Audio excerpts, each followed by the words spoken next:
व्यास जी महाराज ने महाराज समाधि लगाई और जैसे ही समाधि लगाई तो नारद जी ने जो 4 श्लोक थे, 4 मंत्र थे, वो नारद जी ने व्यास जी के कानों में डाले महाराज। और व्यास जी ने उन्हीं 4 मंत्रों से श्रीमद् भागवत कथा के 18,000 श्लोक कर दिए, 18,000 मंत्र बना दिए और श्रीमद् भागवत कथा की रचना कर दी वेद व्यास जी महाराज ने।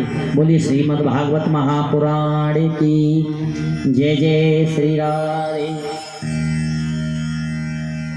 अब व्यास जी मन में सोच रहे हैं, मैंने भागवत की रचना तो कर दी, 4 मंत्रों के 18,000 मंत्र तो कर दिए, श्लोक तो कर दिए, लेकिन अब इसका अधिकारी किसको बनाऊं? क्योंकि मेरे बस की तो बात है नहीं, मैं तो बुजुर्ग अवस्था में हूं। अब इसको अधिकारी किसको बनाऊं? इसका अधिकारी कोई ऐसा शिष्य मिलना चाहिए जो कि मेरे कहे अनुसार श्रीमद् भागवत कथा का जो वर्णन है जन जन में जाकर के प्रचार प्रसार करे। मन में विचार आया कि मेरा जो पुत्र है सुखदेव, सुखदेव से अच्छा कोई अधिकारी मुझे नहीं मिल सकता है। लेकिन मन में दूसरा विचार भी है, दूसरा भाव भी है। कौन सा? अगर मैंने अपने पुत्र सुखदेव को श्रीमद् भागवत कथा का पाठ सुना दिया, याद करा दिया, तो लोग ये कहेंगे कि अपना पुत्र था इसीलिए अपने ही पुत्र को श्रीमद् भागवत कथा का दान दे दिया, श्रवण करा दिया। लेकिन व्यास जी ये भी सोच रहे हैं कि कोई अधिकारी शिष्य और भी तो मिले। व्यास जी ने सोचा, बोले सुखदेव से अच्छा मुझे शिष्य कोई और प्राप्त नहीं हो सकता। सो महाराज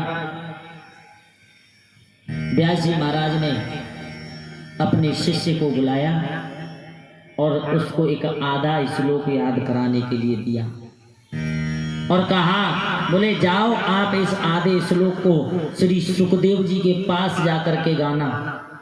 सुखदेव जी कहाँ थे? जन्म लेते ही वन चले गए थे ना। व्यास जी उनको वापस लाने के लिए प्रयास किया लेकिन नहीं आए। तो व्यास जी ने अपने एक शिष्य को बुलाया, आधा श्लोक दिया, बोले जाओ इस आधे श्लोक को सुखदेव की समाधि के पास जाकर के गाना। और जब सुखदेव की नींद खुले, समाधि खुले, तो उनसे कहना, बोले अगर ऐसे तुम्हें श्लोक और सुनने हैं तो अपने पिताजी के पास चले जाइए, वो आपका इंतजार कर रहे हैं।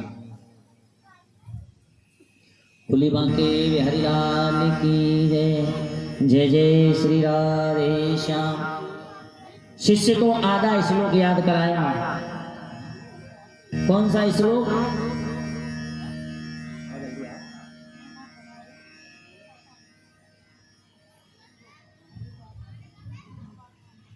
एक बार पवन भैया के लिए जोरदार ताली बजाओ जो हमारे कीबोर्ड बजाते हैं। और देखो आपने अब इन 2 मिनटों में देख लिया होगा, जब ये कीबोर्ड बजाते हैं ना तो कथा कहने का रस अलग होता है, और जब ये कीबोर्ड छोड़ देते हैं ना तो फीका फीका सा लगता है। महाराज लगता है कि नहीं लगता है? देखो, और हमें भी अच्छा नहीं लगता फीकी कथा कहने में। हमारा भी मन जब ही लगता है मधुर मधुर संगीत चल रहा हो तो कथा सुनने का आनंद ही कुछ और होता है। जय जय श्री।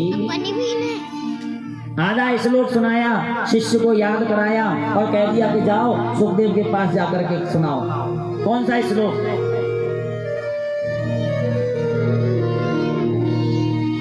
वर्हा पीड़म नटवर बपु कर्णयोग कर्णकारकम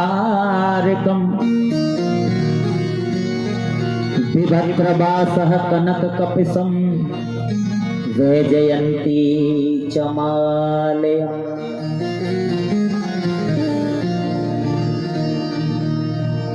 भगवान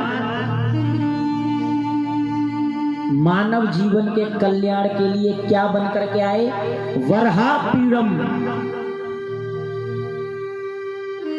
एक 12 भगवान का रूप लेकर के आए थे मानव जीवन का कल्याण करने के लिए। आगे कथा आएगी उसमें सुनाएंगे।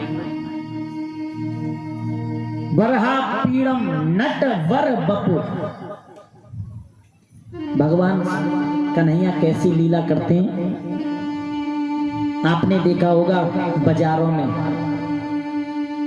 जो नट के बच्चे होते हैं ना, छोटे छोटे, वो 2-2 डंडों पर महाराज कितने अच्छे तरीके से अपनी जो कला है उसको दिखाते हैं। और हम तुम उसको देखने के लिए एक एक करके इतनी भीड़ इकट्ठी हो जाती है महाराज। उसी प्रकार से भगवान कन्हैया लीला करते हैं और लाला कन्हैया की लीला को देखने के लिए, लाला कन्हैया की लीला सुनने के लिए एक एक करके देख लो, हम और आप भी यहाँ इकट्ठे हुए हैं। दूसरा वर, नट वर। वर माने होता है एक दूल्हा।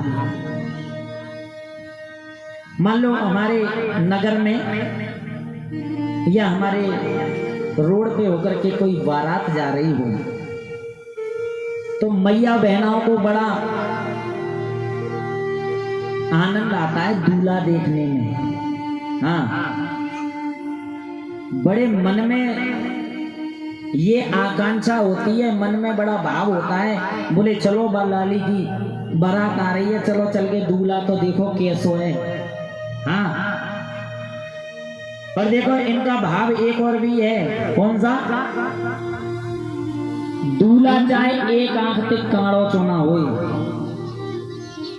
दूल्हा चाहे एक पैर ते लंगड़ो चोना होए, और जब दूल्हा देख के वापस आएंगी ना घरे तो आके बस मन में से भाव यही निकलता है, तो कछु सही दूल्हा बहुत सुंदर हो है। कहते हैं कि नहीं कहते? क्यों कहते हैं?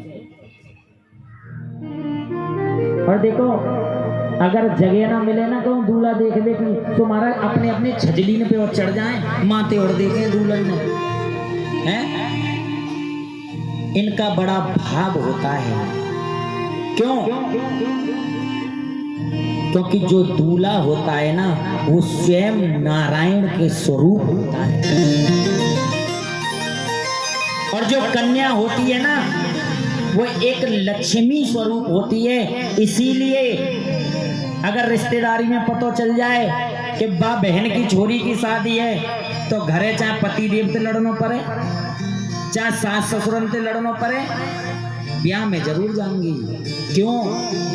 ये हमारा तुम्हारा भाव होता है कि जाकर के उस लक्ष्मी मैया का कन्यादान कर लें।